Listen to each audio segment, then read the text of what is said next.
Hey y'all, welcome to Issues of Life. It's your girl here, Anita, and I'm here to discuss an issue with all of you that most of us deal with on a day to day basis. So, today, what we're going to discuss with my girl Whitney, she's on the phone with me today. We're going to discuss how do we get over our ex. Now, a lot of us go through situations where we end up like having all this resentment and hatred towards our exes. And I just wanted to have a discussion, an open discussion of how do we, or what's the healthiest way to cope with breakups and getting over our exes. So I have my friend here on the phone, Whitney, who will join in the conversation.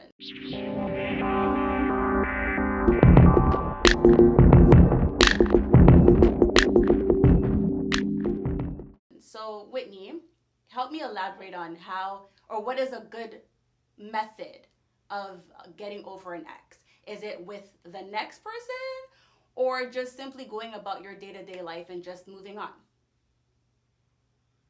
Um, Thanks for having me on the show. No problem.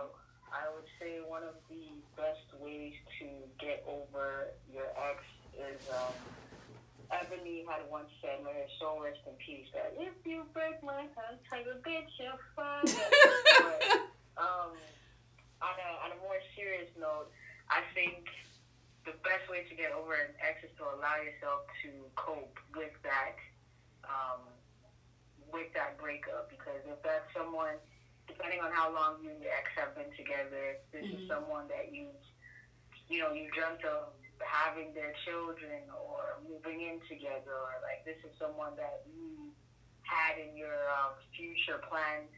It's going to be hard to kind of take them out of those said future plans and replace them with someone else. So I wouldn't rush into anything just yet. Give yourself that time to grieve. Give yourself that time to, just let those emotions get the best of you, because you will fall. There will be times where you call them up or, hey, big head, we've all done it, and you might regret it afterwards. Y'all might get back together. When it comes to matters of the heart, it's very fickle. So don't rush into, we dated, it didn't work. All right, boom, I'm on to the next one, because it's not that easy, especially if you guys have had that very strong connection. I don't mean to cut you off. I totally get what you're saying because we've been there and now we can honestly look back on the way we acted from past relationships and say that's the best thing. But let's be realistic. Or let me play the devil's advocate, I should say. Not many people will end a relationship or get out of a relationship and just be like, okay, it's time for me to just do me or just take that time to cope.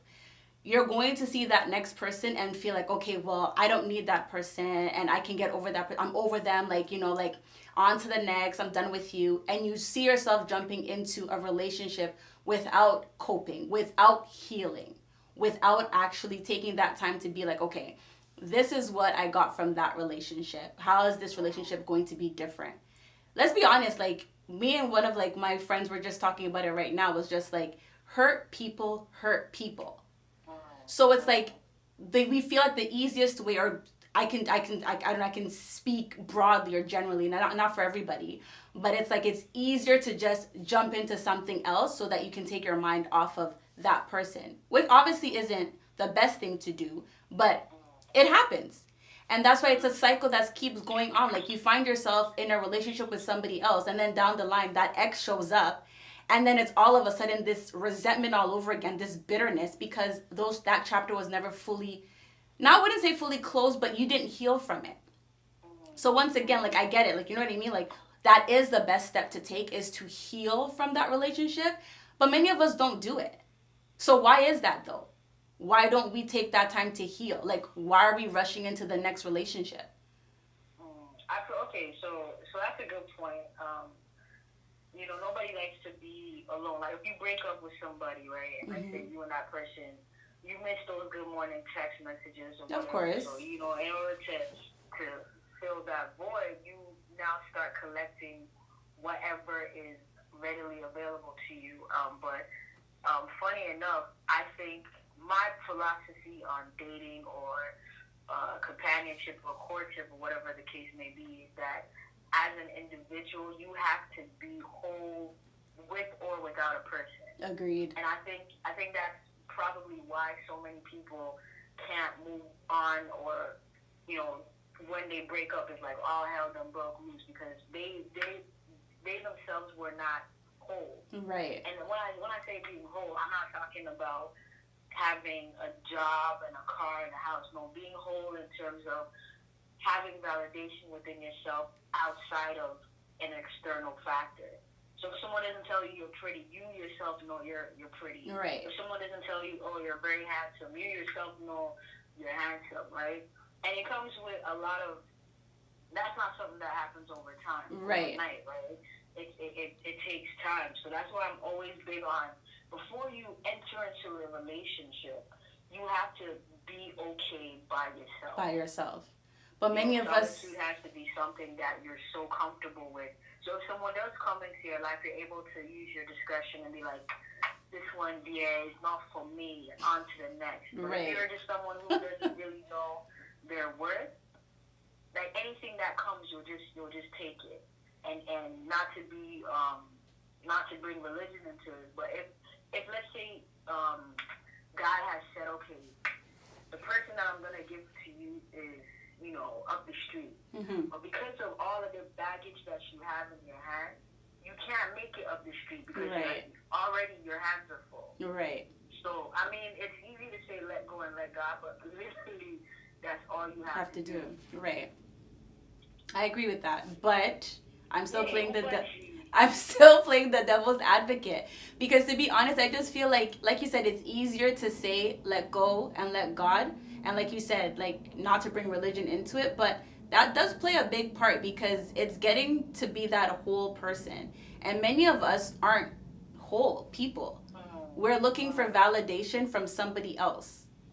And that's why I feel like many of us get into these broken relationships, which get further down the line when we break up, we're even more broken, more torn when we get out. And then we rush into another relationship, furthering the process or like that escalation of brokenness.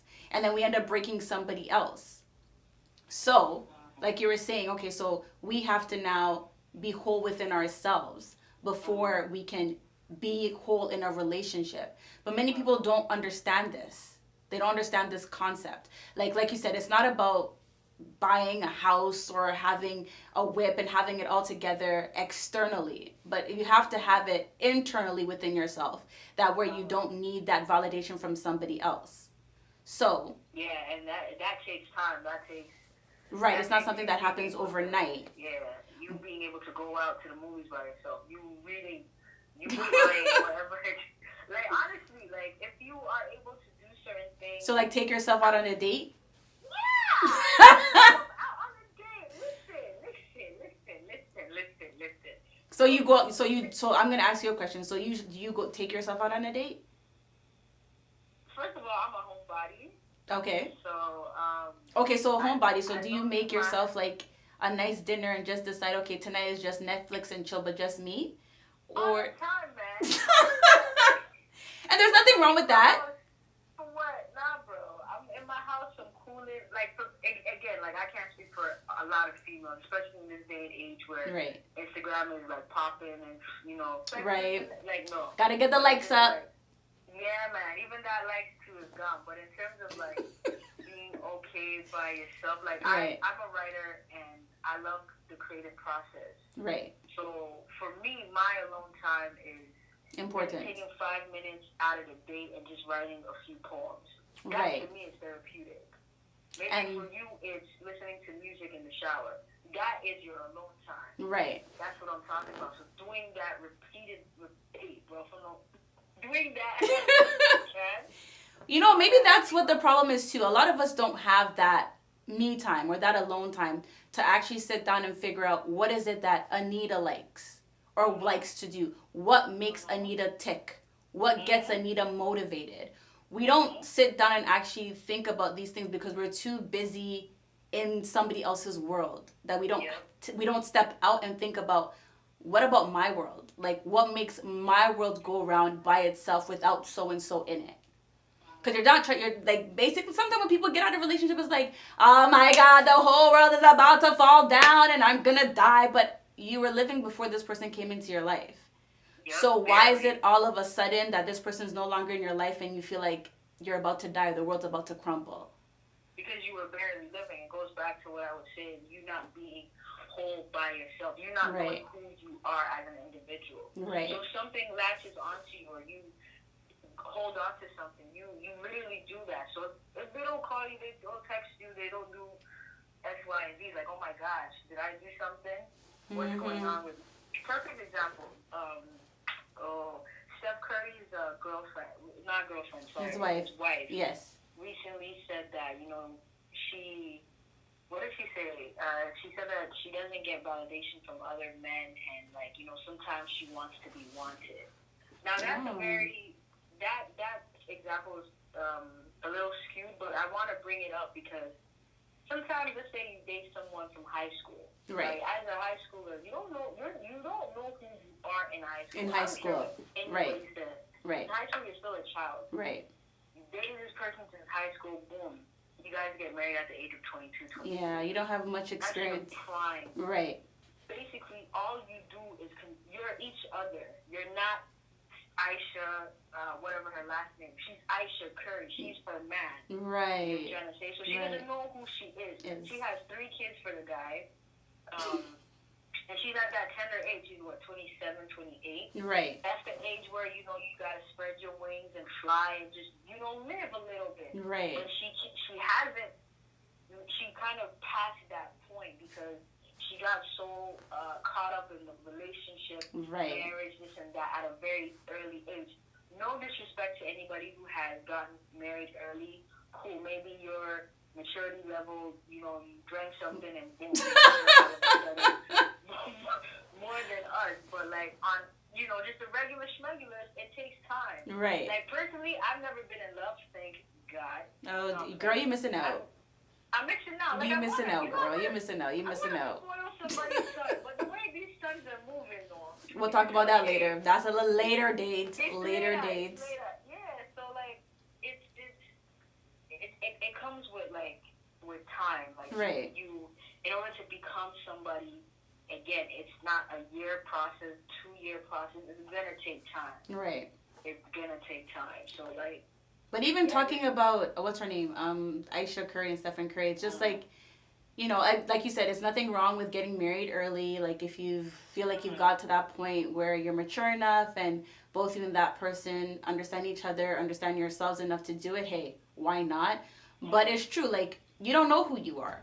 Exactly. And even with her, it's like, I feel like she's been living in the shadows of him. Like, she has. That's why she's looking for other people right. to look at her. And it's like, you're looking for that validation to see like, hey, would so-and-so look at me and be like, I'm hot? Or like, would another guy look at me and think that I'm sexy? It's because she's just, I wouldn't say, I don't know her personally, and I'm not going to say she doesn't know who she is. But like you said, maybe she's not at that point where she's thinking outside of that box that she's been in. And now it's like, it's time for Aisha to find out who she is. Mm-hmm. But because you've been... Go ahead. You go or I go? Which one? You go. You see, in perfect example, what did you call her? Aisha Curry. Mm-hmm. Her last name is her man's last name. Who is she outside of that? True. So that's where she's at right now. Like, who are you outside of your man? You can, like, everything you do is revolved around him. And that goes back to, they didn't really know, well, I won't say they, she didn't really know who she was, and she got married because at that time he was her world.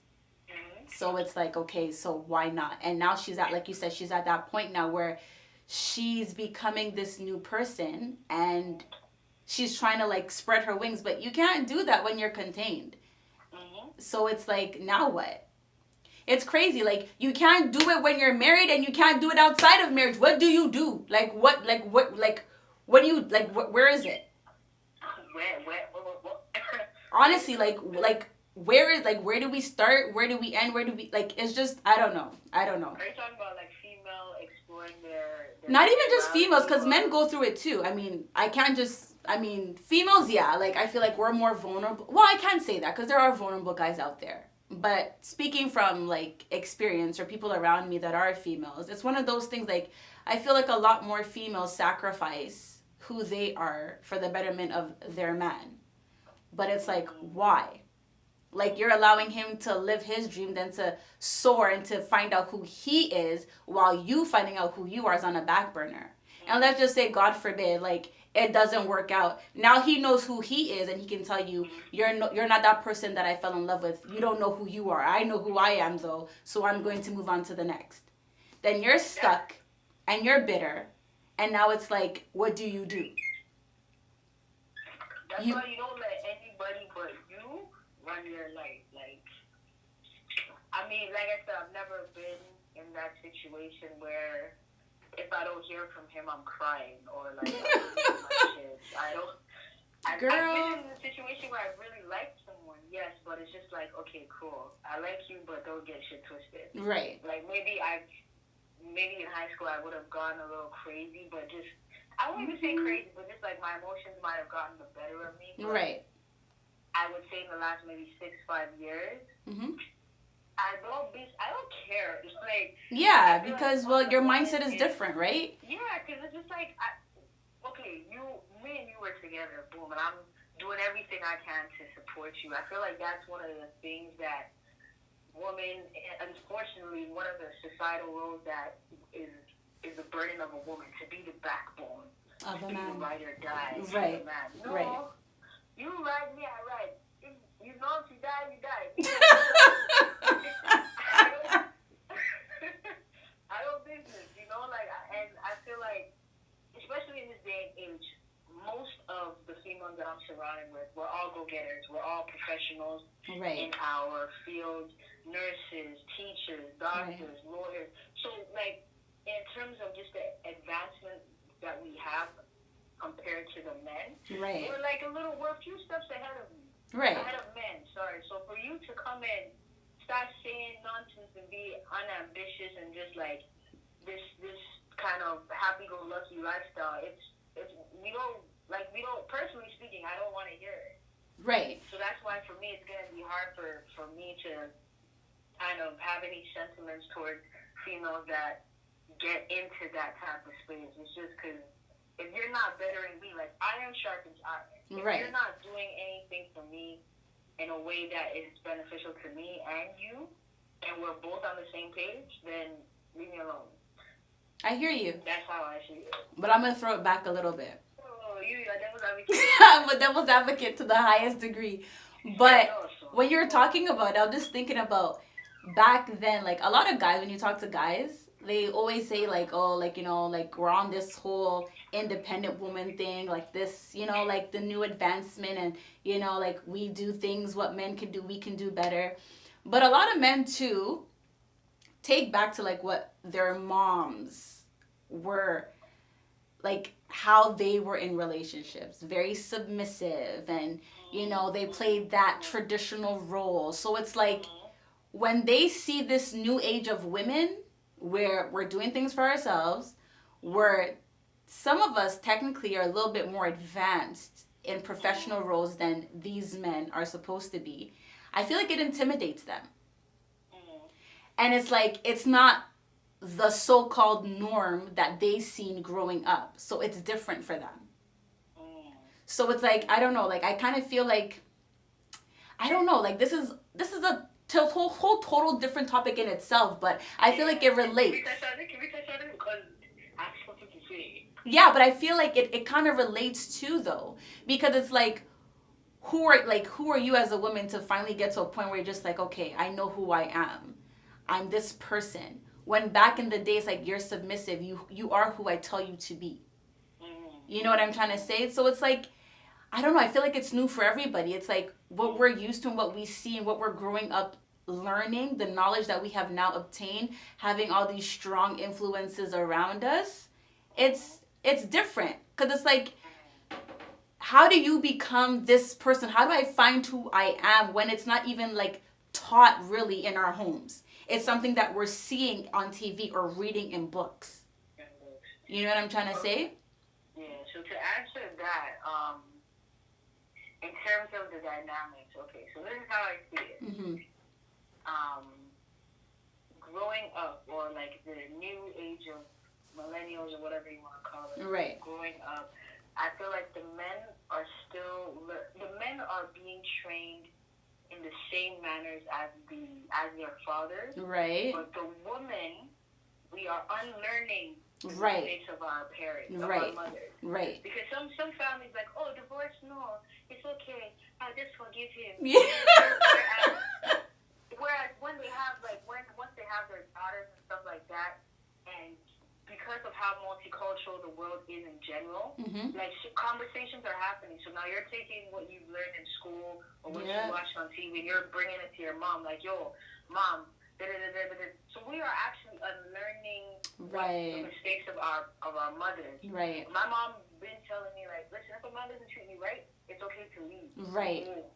Cool, baby, like, leave. Yeah, I'm out of here. I'm dipping. Deuces.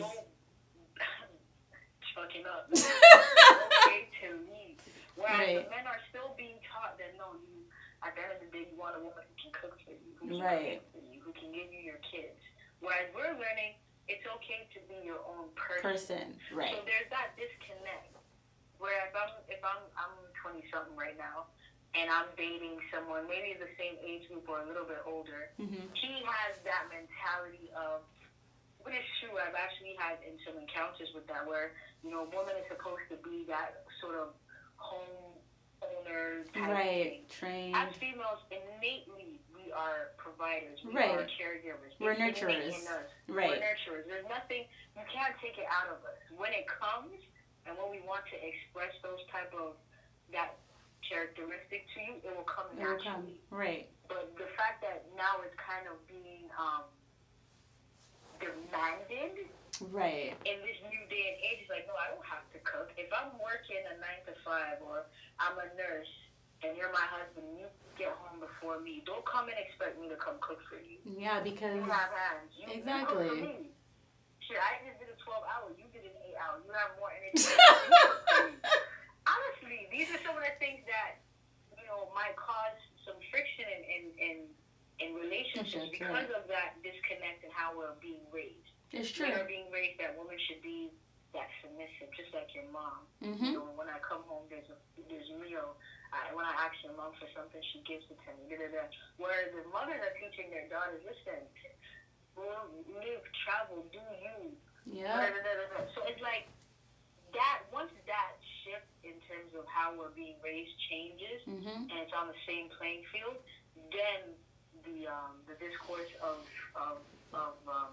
how gender roles and everything like that plays in society will be leveled. But I don't think we're there yet, because it's going to take a lot of breaking of generational curses, and this change of minds for us to get to that. I like the way you said that. The change of mind, like our mindsets have to change first. It has to change first. Otherwise, nothing else will change. It's going to be a constant cycle, right? So if you don't change your mind first, if you don't try to better yourself first, it's always going to be that cycle of brokenness. You're not going to understand why this keeps happening to you because you're not allowing yourself to think beyond what you keep getting yourself into. You're not learning from the process. You know what I mean? You're not taking anything away from it. So you're just pretty much jumping in back and forth into bad relationships because you yourself don't know what it is that you want. Because you, like what from the beginning of the conversation, you don't know who you are. You don't know, exactly. So it's like you're going to keep getting into these nasty relationships, these broken relationships, meeting these broken individuals, and it's going to be a constant cycle, and you're going to keep going through it without any type of lesson to be learned from, to be like, okay, so how can we do the next one different because I took this and this and this and this from the last one. so that I won't take it again into the next one. I think that's something that most of us honestly needs to sit down and discuss. Like, just talk to yourself about it. It's okay to meditate, like you said, even if it's just writing a few things here and there, listening to music. Like, what helps you cope? What gets you to a place where you're level and you can speak to yourself and be like, this is what makes me happy. This is what gets me motivated. This is what pushes me. This is what drives me. And if you as a person ain't adding to that and you're subtracting, then you shouldn't be in my space. I shouldn't be in a relationship with you. And even doing that alone is a sense of vulnerability. Right. It's like literally opening that closet. That, right. Letting that guard down and letting that person in. Yeah.